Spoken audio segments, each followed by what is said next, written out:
The star, hope after trauma. So we're going to talk a little bit about the star tarot card today, and I'm showing you here an image from the Dreamkeeper's tarot that I really love of the star, and I'm going to also show you an image from the Modern Witch tarot deck. This one's a little bit more of a traditional image that you'll see around the star tarot card. We'll talk a little bit about both.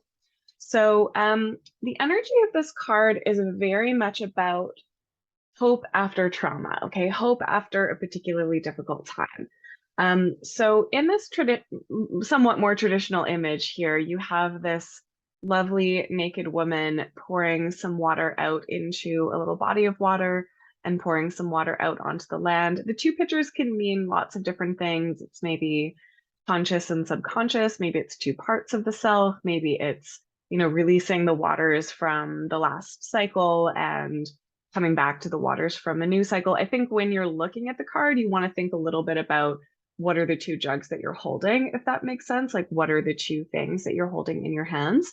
That might be a useful area of inquiry for you. One of the things I find most interesting about this traditional image of the star card is that there is some imagery that is in alignment with the imagery related to some of the spring goddesses. So some of the images of Saint Bridget, who comes up around the early springtime, Ostara, the Easter goddess.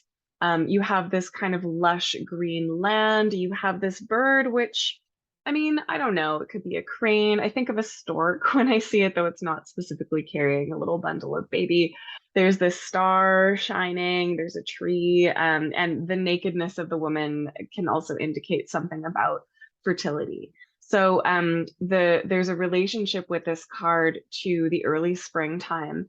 And it's specifically in that time when the ice just starts to begin to melt. A few flowers start to poke through the snow. Like, it's not in the warm, lush spring yet, but it's really that moment when it's been really dark and really cold, and you're starting to see those first signs of life changing into the spring season.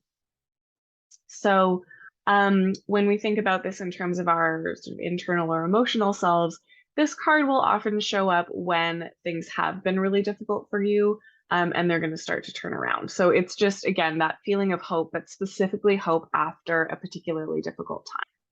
So I'm also going to share with you this image from the Dreamkeeper's Tarot. So it looks quite different from the other one.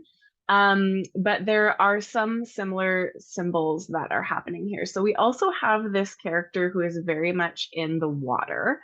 But in this case, the water is kind of all around her in these sort of stormy waves. She has a ship in her hair, like as sort of a headpiece there. And she has this flowing robe. She's holding something in her hand, which is actually a cracked egg. So it might be kind of hard to see that from the video, but it's this cracked egg that is pouring, it appears, her dress into herself, kind of. And so again, the egg is very much a symbol of the early spring. You see a lot of eggs around Easter time, which is sort of the Christianized celebration of the pagan rituals of the early spring, and the return of the light and the return of life, essentially.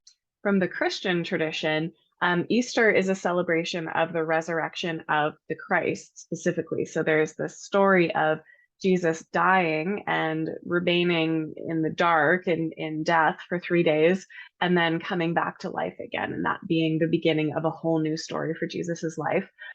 We very much experience this with the seasons. There are parallels in this story and many other myths from all over the world.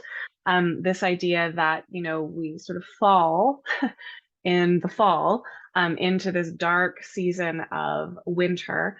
This comes up around the winter solstice when the sun appears to become still in darkness or in very low light for a few days, and then there's this return of the light that you start to feel around Easter time in early April, late March, sort of depending on when you celebrate these things.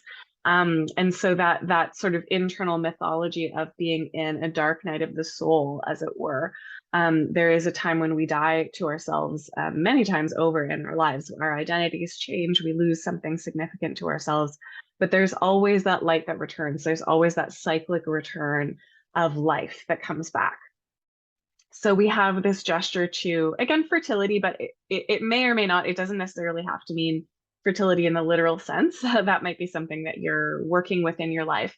And if you are, it's a positive card to draw for sure. But, I think of it more so as a rebirth of hope, a rebirth of identity, a rebirth of a sense of yourself, the rebirth that just inevitably happens after we've been going through a really difficult time.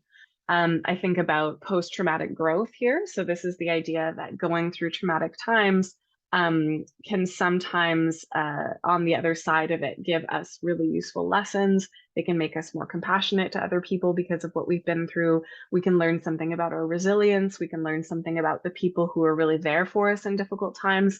So again, this is not to say ever that, traumatic experiences should happen or that there's some reason for them, but there can be benefits after the healing process when we come to the other side of those experiences. So, maybe that's part of the reason the egg is broken, right? There's a brokenness, but also the egg has to break in order for the bird to come out and be free and be a bird. I also want to point to this. I don't know how well you guys can see this, but there is a little raven or a crow on her wrist, and it's holding some flowers. And there is a little echo here of another Christian myth, which again, this is another myth that you can find in different ways and in many different traditions. But we've got Noah's Ark. So there is this story of the flood coming, kind of takes out humanity.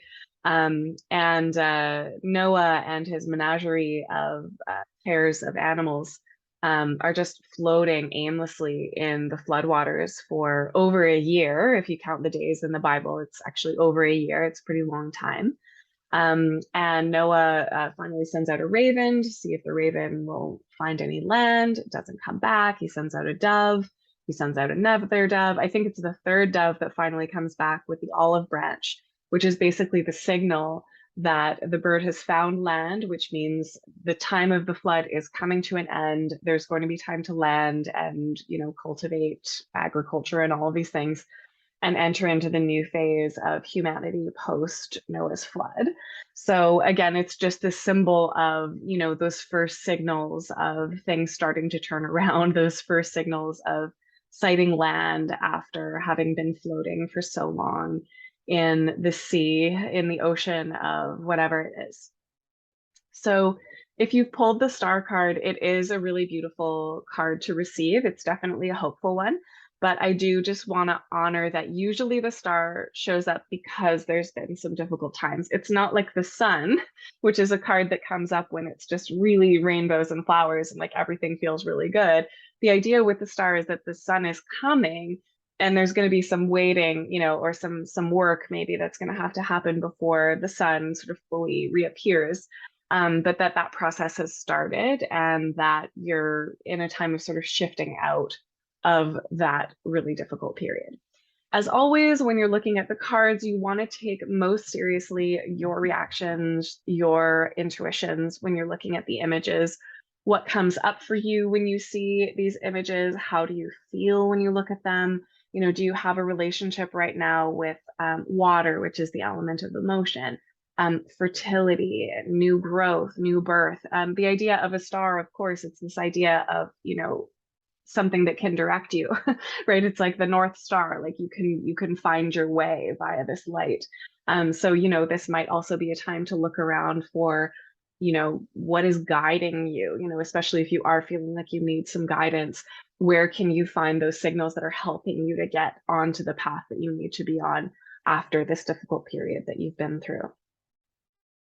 So those are just some of my thoughts about the beautiful star in the tarot deck. I hope you enjoyed it, and I'll see you next time.